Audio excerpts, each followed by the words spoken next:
What's up, everybody? This is Tommy Streeter. I'm here with my buddy Nate Mollering. We are with Bare Knuckle Recovery. So we started this platform about a year and a half ago. We started it on Facebook, and it's really grown a lot more than we ever expected it to. Yeah. And, you know, podcasts are the big thing these days. So we thought, why not turn it into a podcast? Yeah. So here we are. Pretty much all our videos prior were shot on an iPhone, in an office somewhere, and which worked well for a while, but the sound quality wasn't super great. Video quality was not bad because iPhones have pretty good cameras. Yeah. But we decided that, about like a year and a half in, it's time to step it up a little bit with the quality, sound quality specifically, video quality, get a proper backdrop. As Alicia would say, we needed to elevate. And we are elevating very rapidly here, so elevating so quickly that my ears are popping. It's a corny joke. You'll get a lot of those. But yeah, we're very excited about this podcast. As Tommy said, we started about a year and a half ago. And the reason we started it, well, we both work in the treatment industry. We're both people in long-term recovery. And, being in that field on a daily basis, not just through our work, but also it's a passion of ours. We do this stuff day and night because when you make it out, a lot of times you just want to give back, right? Like that's a lot of people's, that's a lot of people's program. And that's the kind of program we work. And we were just getting so many people that would come to us on a regular basis with questions about recovery, about our stories. And unfortunately too, we were getting a lot of people coming to us asking us about fentanyl, which has been on the rise for some time now. But, the amount of people that were passing away, their families were coming to us with questions about what is fentanyl, how is it making it in the United States, how people get their hands on it, and why isn't anybody talking about it? So as people in long-term recovery from opioid use, fentanyl use, specifically somewhat, we decided to start educating the public.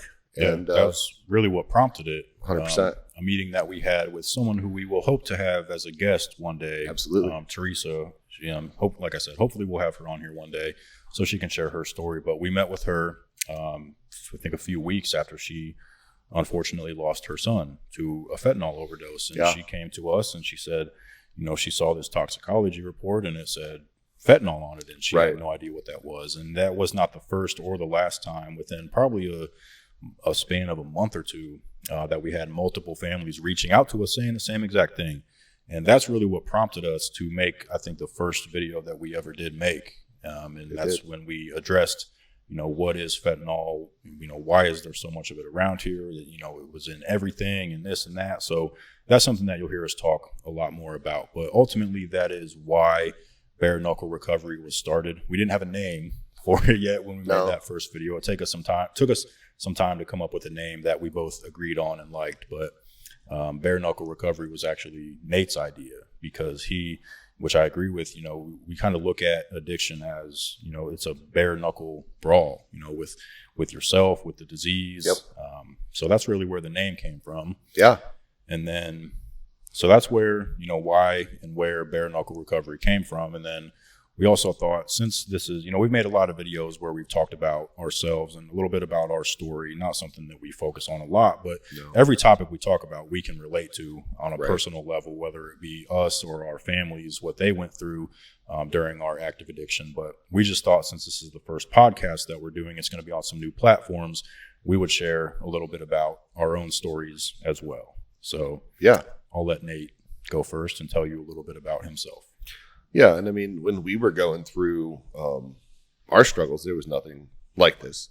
There really wasn't any free resources, pages of people who had been through what we were going through. So that, again, is partly what prompted us to do this, to have a place where people can go and ask questions and feel like they're not being judged. Because most people that are in recovery will tell you, and their addiction journey from a young age, they felt different than everybody, felt judged. And I felt like that myself. I came from a really good home and had, both parents in my life, grandparents, aunts, uncles, brothers, sisters, everybody. And, I had a good life, but I never felt comfortable in my own skin. So that led me to, act out, which led me to be medicated through physicians, through doctors, with Adderall, which is it's an amphetamine that they use for people who have ADHD. And if you have ADHD, it's very effective. But I didn't have ADHD. I was just a kid. And I noticed that drugs made me feel good. So I opened myself up to experimentation, which led to more bad choices. And people would say, well, addiction's not a moral failing, and we don't think that it is. But, a lot of times along with addiction, substance use disorder, we make a lot of poor choices and harm a lot of people along the way. So, in high school, I had some sports injuries and ended up on pain medication. And one thing led to another. I went to college, played some college football, lost 3 football scholarships, and ended up being an IV heroin user who was homeless, burned every bridge, run-ins with the law, all kinds of crazy stuff, multiple overdoses. Lots of my friends died. And, eventually I ended up, overdosing twice in 24 hours at somebody's house, that I'd been kicked out of because I was stealing from them, things like that. I was homeless at the time. And I had somebody who was willing to come alongside me, who was a local police officer here in Fort Wayne, Mark Gerardo, is a vice narcotics detective, veteran of the force, who just sat down with me and was very open and honest, and didn't judge me or tell me what he thought I should do. He just kind of accepted me for who I was, listened to my story, and was willing to get me help in that moment. And that really helped me realize, number one, that I was worth it and that I had a future. And also I saw the impact it was having on everybody around me. But one of the most important lessons that I learned was that when people have that window of willingness, it's incredibly important to get them help, because that window of willingness closes very quickly. And that's, again, another big reason why and that's an abbreviated part of a version of my story. I could go on for like an hour about it because there's so many different things that happen, but that's really the important parts, the highlights, if you would. And like I said, that window of willingness, it was open for me and I took it. And that's why we started this page also, is because having a place where you can come and say, hey, I need help, and you can get resources immediately. And that's one of the big things that we do, is resource map for people. So that's kind of how my story relates to, again, it's a very short version of my story, but that's how it all kind of runs together for me, as far as, why we started this page and why we're so serious about it and why we continue to improve upon it. We just think it's really important. One of the things that I want to point out that you did leave out that I think is important for people to hear. So after you had those 2 overdoses, you met Officer Gerardo, Detective Gerardo. Right. Again, hopefully we'll have on here as a guest one day. And he helped you get into treatment. That wasn't your first time in treatment. No. And it also wasn't your last time. No. Going to a new treatment center. Right. So the reason I wanted to point that out is because I know, it's really easy to feel discouraged and like you failed if you have that window of willingness, you ask for help, you take the help that's offered to you, but maybe you don't really fully follow through with it. Maybe you get a month or 2 under your belt and you think you want to start doing things your way and it ends up not working out. I think it's important for people to know, most people do have that. Yeah, well, most people, with the average number of times somebody goes to treatment, 7. 7, and that's how many times I went to treatment. Yeah. You went a few more than that. 10, yeah. Yeah. So it is important to know that, we all have our own journeys, and it takes people different amounts of time and different pathways to find recovery that works for them, that restores them to the person that they want to be, and makes them ultimately the best version of themselves. Again, that's why our page, we're so open about different forms of recovery, and the fact that we are not, as they call them, like an A or NA, like a one chip wonder. You go pick up a white chip and you never have a drink or get high again, which is great when that happens, and there's certain people that it happens to. But that's the exception, not the rule. For me, it was like a gradual. They talk a lot about like a spiritual awakening in recovery, and for me, it was gradual. Like, I didn't have a white light moment. I always use the story, Saul to Paul on the road to Damascus, where like he saw, God appeared to him, and he changed his life and was no longer going to persecute people and became this wonderful apostle. And then the scales fell from his eyes and he saw everything clearly. Like, that's not my story. It's not the story for most people. A lot of people, it's a very bumpy story with a lot of detours. Yep. And some disappointments, and even, one thing we always like to point out to people, just because you get sober doesn't mean your life is going to get automatically easier. You're just promised that, substances are not going to complicate it further. Right. Yeah. You know, and it doesn't mean that all your consequences from using are going to go away. You know, a lot of people get sober and they expect everything to be sunshine and rainbows, but that's just not the case. And things actually get harder. You know, initially things seem a little simpler because, you know, we talk about the pink cloud, where like, you know, you're happy and everybody's happy for you that you're sober. And then you get like 3, 4, 5, 6, 7, 8, 9 months in recovery. And now everybody just expects you to be sober and expects you to get a job and pay your bills and catch up on child support and, you know, go take care of your warrants. And we can talk until we're blue in the face about how unfair that is. But at the end of the day, we have to take responsibility for all the damage we've done. You know, addiction's not a choice, but, you know, relapse, recovery, and continued use, those are all choices. Yep, absolutely. So one of the things, you know, when Nate and I are telling our story at the same time, I normally let him go first because I could just repeat the majority of what he said other than the college football part. I didn't play college football, but everything else, and not just with Nate and I, but a lot of people have stories that are so similar. So, you know, like Nate said, I also came from a very good home, good family, you know, 2-parent home. I had a brother who was older than me, aunts, uncles, grandparents, you know, all that stuff. I had all the love and support and encouragement that anyone would ever need in life. But there was still something about me that I just was not comfortable with. I was not comfortable in my own skin. I did not like who I was. And I could think back, you know, even to like 2nd and 3rd grade when I would walk into a classroom. I had a lot of social anxiety when I was younger, and I'd walk into my classroom at school, and as soon as I walk in the room, like a few people look at me and then look away, like, because, you know, I just walked into the room. I'm probably the tallest person in the class. People looked at me, but in my mind, I was like, they all just looked at me. Now they're laughing at me. Now they're all talking about me. Like, what are they saying? And that stuff just haunted me for years. I couldn't, like, I hated going to school because of it. I hated getting dropped off at school. And like when I was young, that was like my least favorite thing ever, was when my mom would drop me off at school. Like, I would be crying. And I'm always the first person to admit that I was a mama's boy big time. And I still am. My mom has always been my best friend. So, you know, again, I had all that love and support that I needed.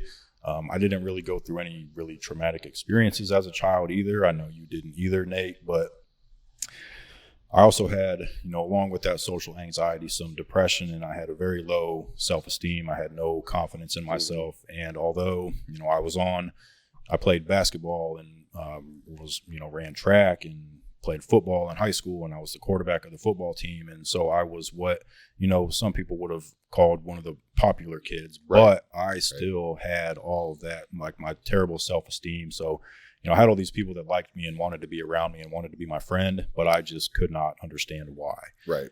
And like, I remember when my family would be telling me that they like loved me and they were proud of me, in my head, I'd be like, why? I'm not, I don't love me. I'm not proud of me. Why are you?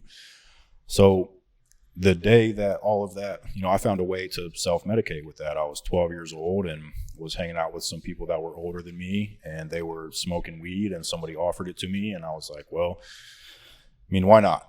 I knew it wasn't the right thing to do. You know, I knew right from wrong. I was raised to know right from wrong. I knew that drugs were, you know, bad and you weren't supposed to do drugs, but it was offered to me that day. And I wanted those people to like me, you know, like always, I wanted to fit in. So I said yes. And so I got high that day for the first time ever. And it was just like, there was this like switch that just went off in my head.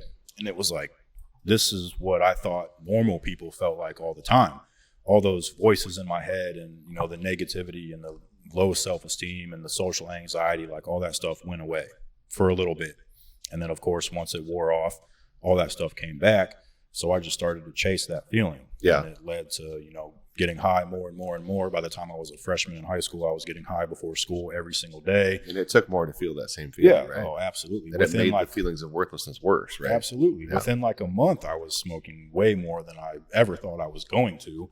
And then, like you said, once it wore off, I felt even worse. And you probably told yourself what? That you would never... I told myself I would never do all kinds of things. When I was, you know, 14 years old and smoking weed, I knew that was the only thing I was ever going to do. I was never going to take pills. I was never going to do any hard drugs. I was just going to smoke weed. And then one day somebody offered me a pill. And then one day I was around some people that were drinking cough syrup. And then one day I was around some people that had some acid, and whatever it was, you know, I was going to do whatever it was. Like just wanted to fit in. That was really what it came down to. Like I would tell myself I was never going to do all this stuff, but then when the opportunity presented itself and there was other people doing it, I would do it. So that kind of progressed. Really what I started taking prescription painkillers and just taking them here and there. But I really liked how that felt, because what we know now, those do a lot better job of killing emotional pain than they do physical pain. Right. Ibuprofen kills physical pain better than a lot of prescription painkillers do. Right. Yeah. But it kills that emotional pain, that mental pain. So I started taking those a little bit. I was still playing football. Like I said, I was the quarterback of the football team, and we're at weightlifting practice one day, and I dislocated my sciatic joint in my back. And so I went to the doctor, and sure enough, back in 2009 or 2008, 2009, whenever it was, doctor gave me a couple bottles of prescription painkiller. So I went home. I knew what they were. I had taken them before, and I just took all of them within probably 2 or 3 weeks. Went back, said I ran out, got some more. And then after that, he didn't give me any more, but I'd been taking them consistently for so long and taking so many of them for so long. I felt terrible when I didn't have them. Just felt really sick and didn't really know why. And I told one of my older brother's friends what was going on. And he was like, well, you've been taking all those pills. Now you're withdrawing from them. And I was like, well, what am I supposed to do? And he was like, I don't know, take some more. Right. So that's what I did. I went and started buying them on the street. And I'll try to make this long story a little bit shorter. That went on through the rest of high school. I ended up failing a couple of drug tests, so I wasn't allowed to play football anymore. I wasn't allowed to drive to school. And really, once I wasn't allowed to play football anymore, that was kind of when it took a turn for the worse, because I didn't have anything else going on for me at the time. Right. I had definitely had dreams of playing college football. I don't know that it necessarily would have happened, but that was what I wanted to do. Yeah. And I didn't have good grades, so I didn't really have anything else going for me. So now that I didn't have that football team to hold me accountable, I was just pretty much on my own. So did you see that drugs were leading you down a path that you didn't want to go? I don't think I would have admitted it at the time. I think I would have blamed everybody else. Like, if you wouldn't have made me take that drug test, everything would be fine. Right. So mad at the school and the coach and the principal, and not willing to take any responsibility for what I was doing. So again, that just continued to progress and get worse and worse over time. Back then, it was so easy to get pills on the street. It was like buying a bag of weed. Everyone had them. Everyone knew where they could get them. If they didn't have them, they were cheap. So I did graduate high school by the grace of God, only because my mom worked at the high school, and nobody wanted to, everyone loves my mom and nobody wanted to upset her, but probably shouldn't have graduated high school. I was hardly ever there. And when I was there, I was passed out on my desk. Yeah. Right. Anyways, after high school was kind of another turning point, because all my friends that I had grown up with and played football and basketball with, they all went to college, and, they start getting, working on getting their degrees and building, families and buying houses and all this stuff. And in that whole time, I'm still at home living in my mom's basement, getting high every day, working a job that I hated. And one day I went to go buy some pills, and there weren't any. Like, the guy that I was buying them from got arrested, and I asked somebody else, and he's like, well, I don't know where to get any pills, but I know where to get some heroin. And I had done heroin once before, and I was so sick, like, I knew this would make me feel better. Right. So I went and got some heroin, and that day was the first time I ever injected heroin. And then obviously that sent everything down even faster, much further. So that was when I was, I think, 18 years old. So from 18 to 25, I was basically, my parents found out what was going on. I went to treatment for the first time in 2014. That was a whole mess in itself that we'll get into some other day. Overdosing in the basement of the treatment center. Right. It's a very long story, but so I went and did that. I came back home and then relapsed immediately, because I went right back home with no plan set up, nothing at all. Just thought that, the drugs were the problem. Now I'm sober. I don't have to worry about it anymore. I was able to get through the detox. That was all I needed to do. So you believed 100% that absolutely. After the drugs were out of your system, that you'd be okay. I knew that all I had to do was detox, and I would be fine. If I could just get through that 2 weeks of detox, and I'll be fine. And I did it. And then I went back home and I started smoking weed immediately. And then obviously that progressed just like it did previously. Well, why didn't you just keep smoking weed? Why'd you have to? Because the weed was never enough. Right.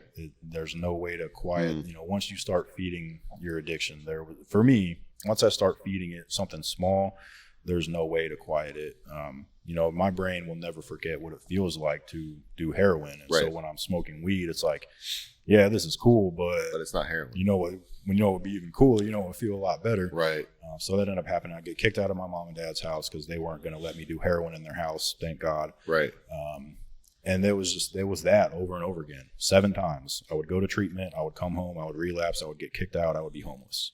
I would go back to treatment, come home, relapse, get kicked out, be homeless. And did you think you had a good plan every time you left rehab? I knew I had a good plan. What are you talking about? I had the best plan. Did anybody try to tell you different? People that worked at the treatment centers, absolutely. They're like, Tommy, you were here like 4 months ago. Yeah. You went home that time and it didn't work. Yep.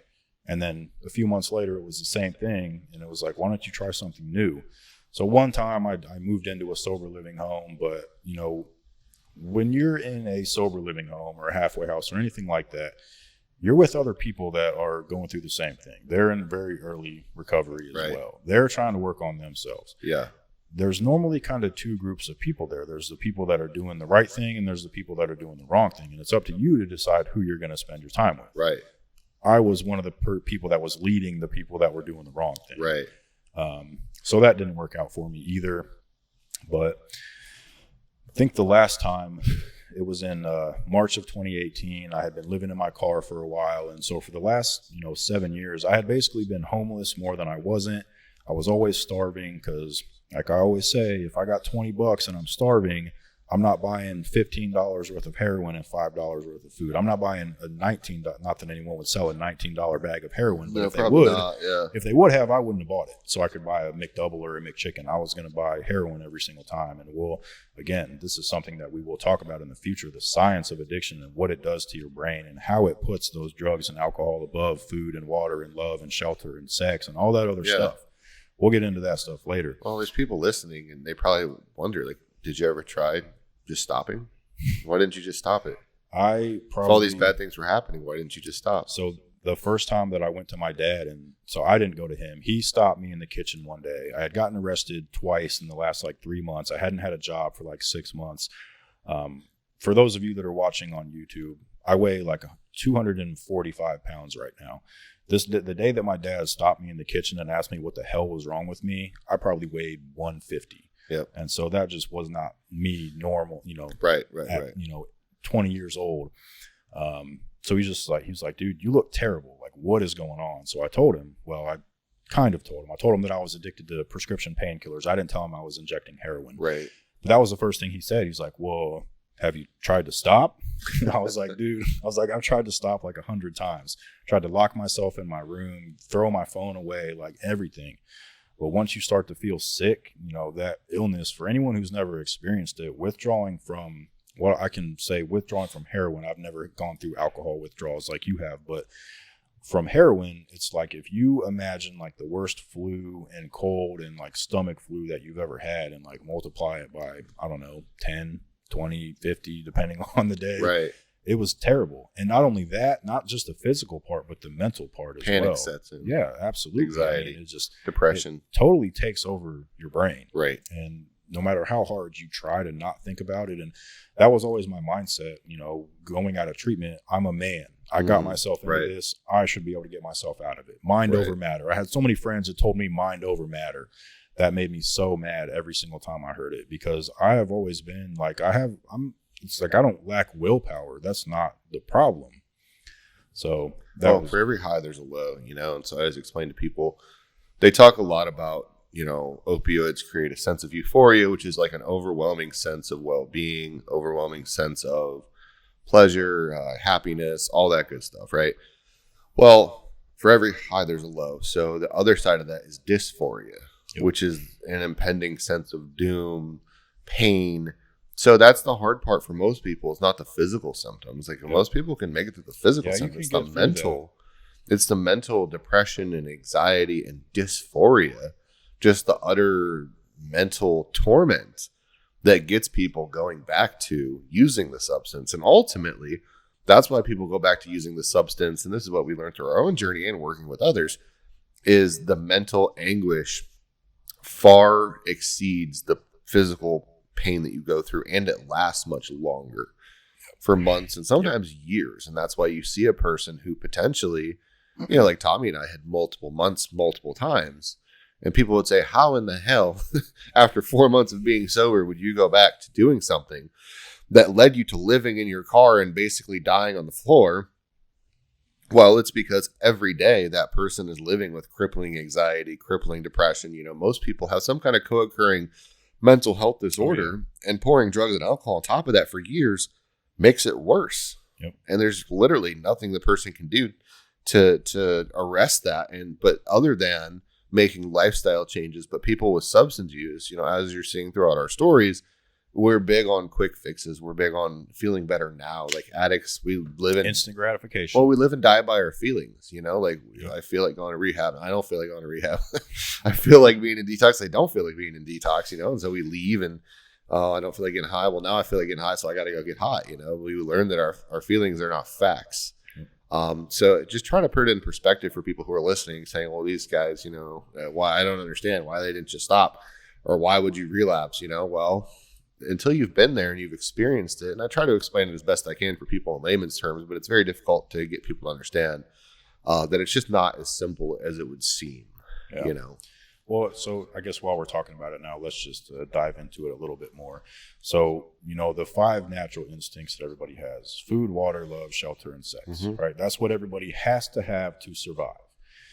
What addiction does, what substance use disorder does, the reason they call it a disease is because it essentially rewires your brain. And so if it's alcoholism, if it's heroin addiction, if it's cocaine, if it's meth, whatever it is, your brain basically puts that drug above all of those other things. That's what I was saying earlier. If I got $20 and I haven't eaten in 3 days and I literally have to eat to survive, I can't go buy food. Like my brain is telling me a cheeseburger is not what you need to survive. What you need to survive today is a bag of heroin. Right. That's what you have to have today. Yeah.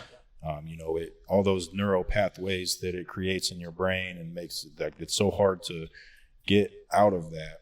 I mean, it takes 18 to 24 months for somebody's brain to really get back to normal, and our brains aren't normal in the first place. And that's if you're actively trying. Yeah, not just actively trying, not just sitting there not getting high. Right. That's why people go to prison and they're sober for 5 years, but they don't do any work on, they don't change their habits. They don't change their people, places, and things. And they get out and they go back to using, and people are like, why would you do that? You stayed 5 years in prison because you got caught, selling methamphetamine to support your habit or breaking into houses. Yep. Well, I mean, it takes a lot of work, and that's another reason people don't stick with recovery. It takes a lot of work. But back to what you were saying, I mean, those survival instincts, it's all the pleasure center in your brain, because the pleasure center in your brain is designed to help you survive. That's why you get a hit of feel-good chemicals, dopamine, which is the neuro chemical in your brain that scientists use to measure the addictive potential of an action or substance. I always, for reference, I think like food has a dopamine rating of 50, sex has a dopamine rating of 100, and then methamphetamine has a dopamine rating of 1,000. Yeah. So your brain automatically, this is producing so much dopamine. Right. This is far more important than food and sex. Like, look how good this is making Tommy feel. Exactly. This is what Tommy needs. Right. Yeah, so that's literally what it does, and we won't get into the whole is addiction a disease thing or not today, but that's literally why it is classified as a disease, because of the way that it rewires your brain and causes symptoms. And it will give you physical symptoms. Like people, if you've ever been around somebody that's craving, like their hands sweat, they shake, they get uneasy, they may feel sick to their stomach, because it literally creates this fight or flight sensation in the person's body. And most people that suffer from substance use disorder already have brain chemistry that's thrown off to begin with. They're already at a low level of dopamine or, whatever chemical is missing. And that's why they're susceptible to this substance when it causes a massive spike. A lot of people, like we said, we felt like we didn't feel normal to begin with. Yeah. So then when you get that hit of, whether it's an opiate or methamphetamine, you're like, oh, this is how I'm supposed to feel. That's how everybody else feels. Yep, absolutely. So then you finally I feel normal, but even better than normal. And you've been craving just feeling normal your whole life. So now it becomes an obsession of the mind and a compulsion of the body, where that's all you can think about.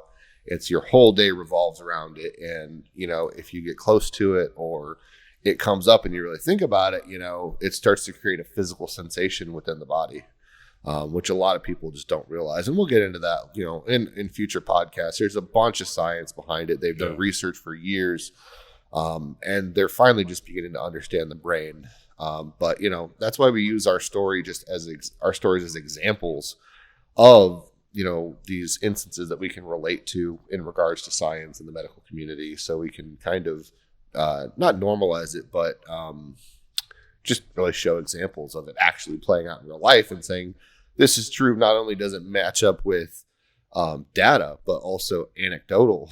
Yeah. Anecdotally, it matches up. Yeah.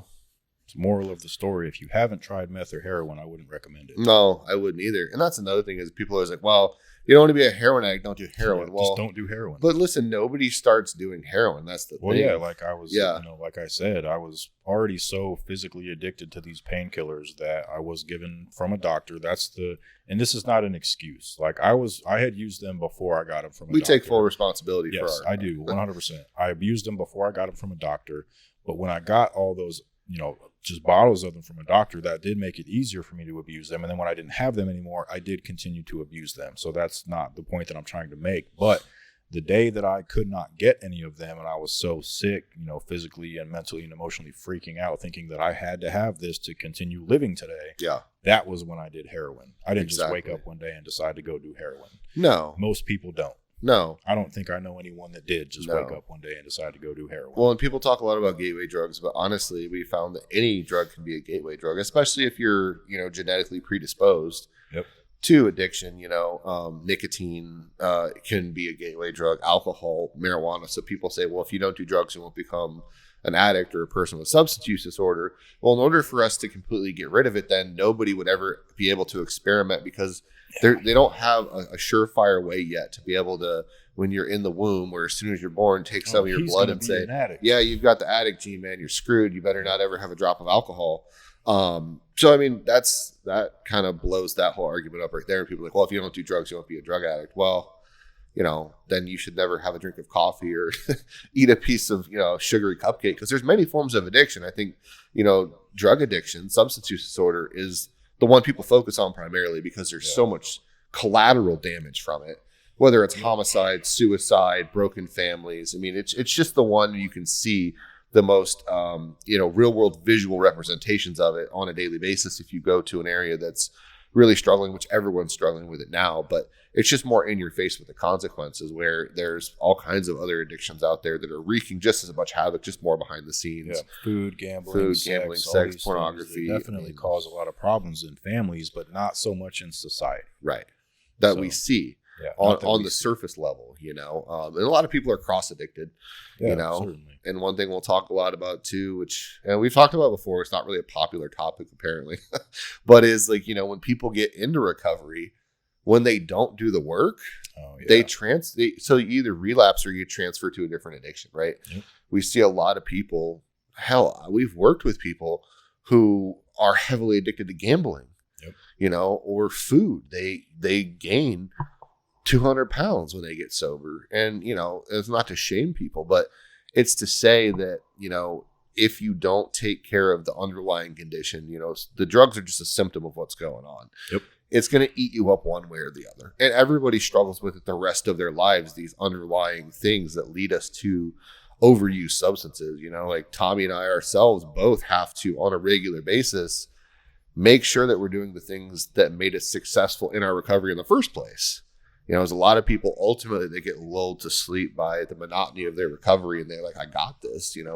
How many times do we talk to people on a daily basis who are like, no, I got it, man. Like, I'm never going to have another problem again. And too often.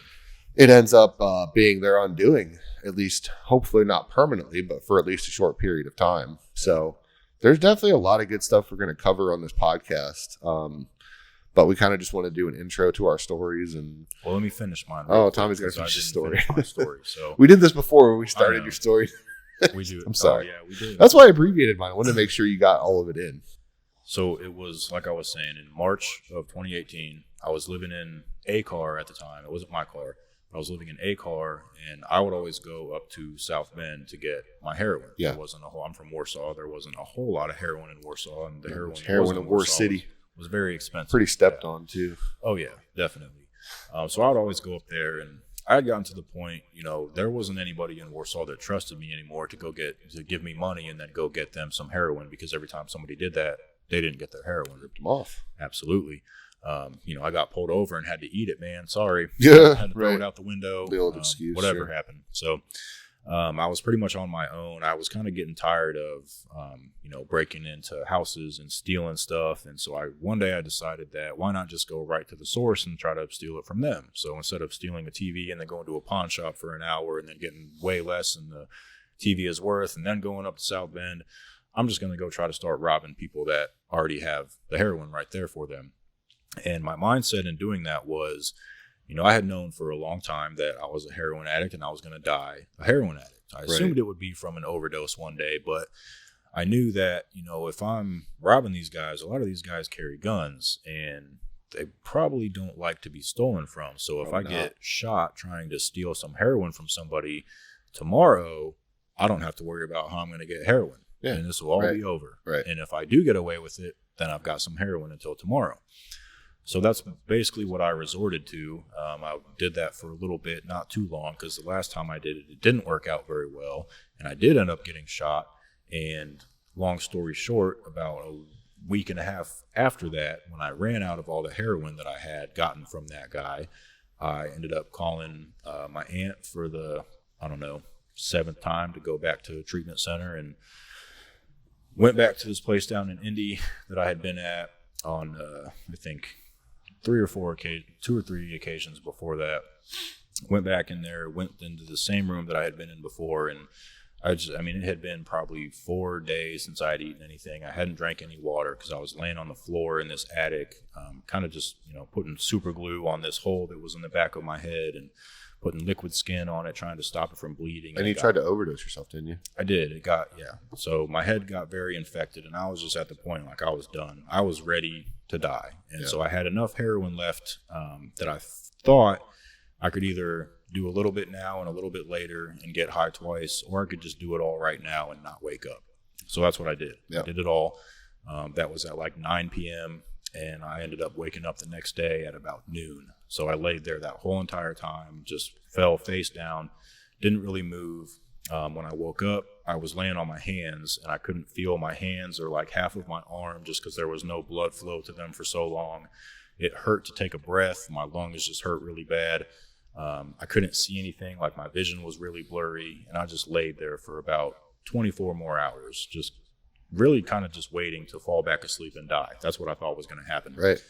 And then I ended up waking up again later, felt a little bit better, and that's when I was like, okay, I guess I'm not going to die on this attic floor right now, so I should probably call somebody. So I ended up, like I said, calling my aunt, going back to this treatment center, and I walked in there, and I was just so physically and mentally and emotionally and spiritually drained. And, we see a lot of people that feel that way when they come into a program. That's what I needed to feel like that day. I had to feel like that because every other time I went to treatment, don't get me wrong, I certainly wasn't on a winning streak. I wasn't feeling good, but I had never felt that low in my life and felt that bad physically in my life. And I just fell down on the floor in this treatment center, in my room in this treatment center, and crawled over to my bed and pulled myself up onto my bed. And this is a part of my story. If you don't like it, too bad. Don't listen to the podcast. That was the first time that I ever asked God for help. Right. And I had always been told by not only my family, but people at treatment centers and AA meetings that I needed to ask God for help because this is not something that I can do on my own. Right. I can't take care of this on my own. You need to ask God to do for you what you cannot do for yourself. So that was what I did that day. And I basically just said, I can't do this anymore. Like, I've always thought I was going to die this way, and I don't want to. So, God, if you're there, please help me. And I woke up the next day, and I felt not good, but I felt okay.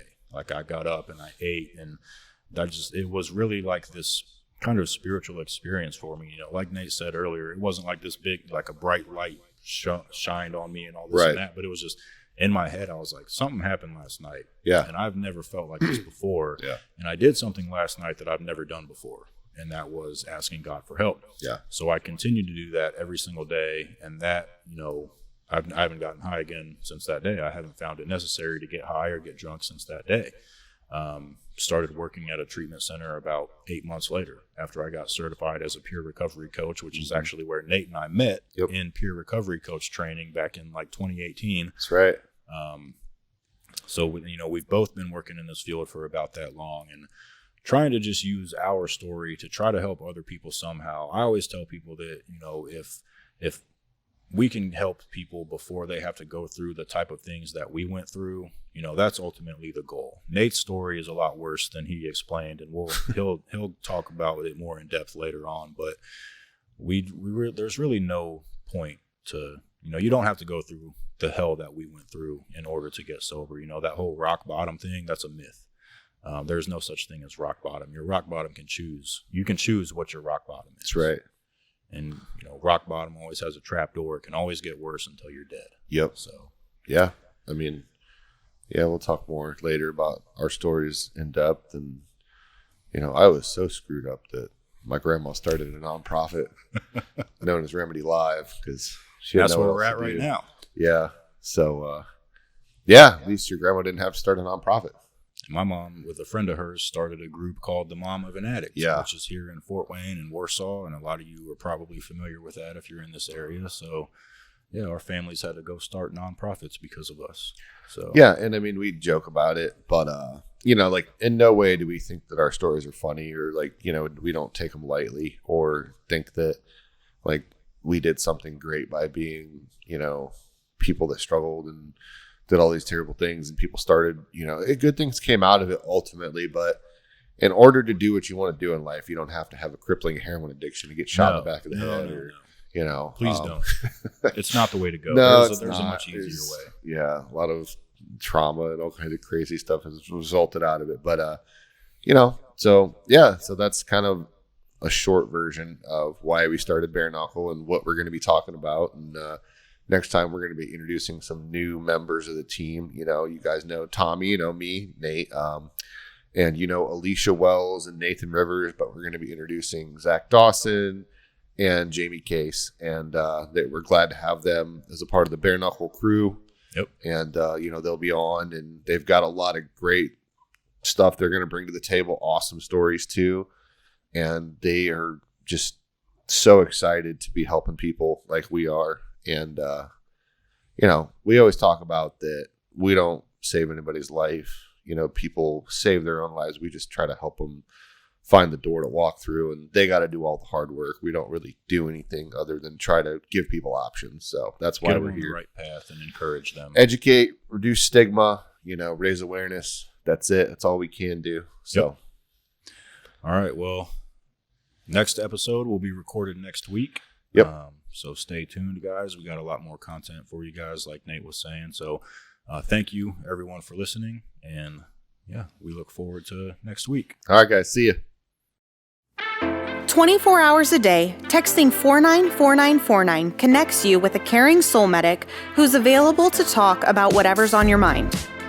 Struggling with being overwhelmed? Worried about the future? Need some guidance in navigating a difficult decision? The Soul Medic team at Remedy Live are fantastic listeners, here for you with no strings attached. They're not counselors, but rather normal, everyday people trained to help you find remedies to overcome the struggles you find yourself in. Whether you're dealing with depression, loneliness, or feelings of hopelessness, the team at Remedy Live is committed to you 24 hours a day, 365 days a year to help you know you're never alone and have been created on purpose. So what are you waiting for? Text 494949 or visit remedylive.com to start a text conversation today. We're Remedy Live. We chat, we listen, we love.